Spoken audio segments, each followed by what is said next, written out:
Heute wartet auf Borussia Mönchengladbach der bislang anspruchsvollste Test dieser Vorbereitung. Die Mannschaft von Eugen Polanski trifft um 16 Uhr in der Silberstadt Arena im österreichischen Schwaz auf die TSG Hoffenheim. Das Besondere: gespielt wird nicht über die üblichen 90 Minuten, sondern zweimal 60 Minuten, also insgesamt 2 Stunden Fußball. Doch ergibt dieses Format wirklich Sinn? Zunächst einmal spricht einiges dafür. Beide Trainer können fast zwei komplette Mannschaften einsetzen.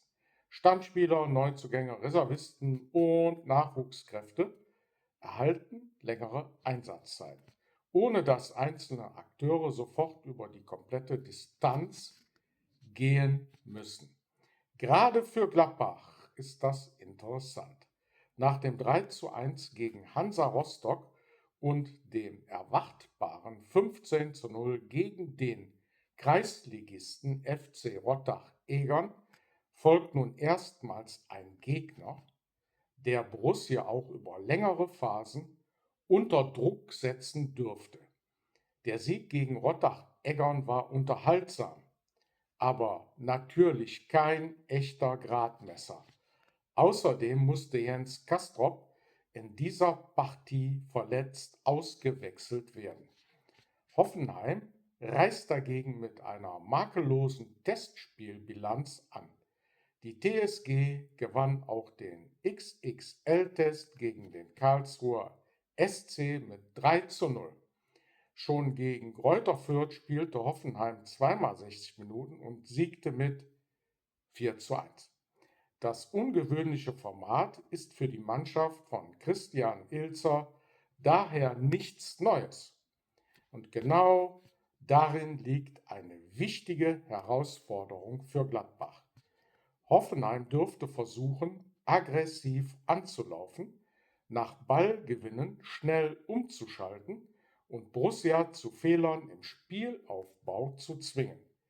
Für Polanskis Mannschaft wird es deshalb nicht nur darum gehen, selbst Chancen herauszuspielen. Entscheidend ist, wie stabil die Abstände zwischen Abwehr, Mittelfeld und Angriff bleiben. Auch die neue bzw. weiterentwickelte Viererkette wird besonders beobachtet werden.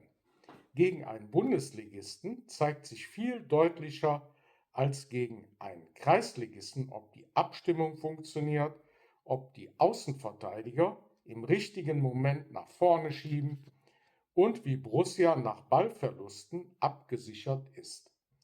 Der 120-Minuten-Modus hat aber auch Nachteile. Wenn nach 60 Minuten fast die komplette Mannschaft ausgetauscht wird, entstehen im Grunde zwei unterschiedliche Testspiele.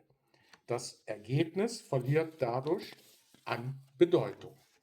Eine starke erste Gladbacher Formation kann Hoffenheim kontrollieren, während eine junge zweite Mannschaft später Probleme bekommt. Oder genau umgekehrt.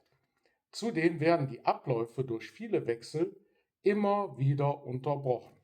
Für die Zuschauer ist deshalb manchmal schwer zu erkennen, welche Mannschaft tatsächlich näher an der geplanten Startelf liegt.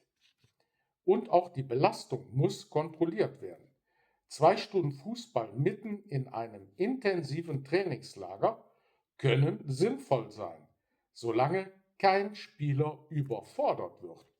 Nach der Verletzung von Castrop wird Borussia ganz besonders darauf achten müssen, keine unnötigen Risiken einzugehen. Trotzdem überwiegen aus meiner Sicht die Vorteile.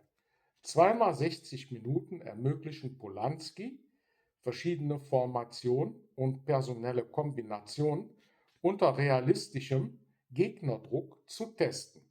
Er kann Spielern jeweils ungefähr 1 Stunde geben und trotzdem einen großen Teil des Kaders einsetzen. Entscheidend ist aber nicht der Endstand.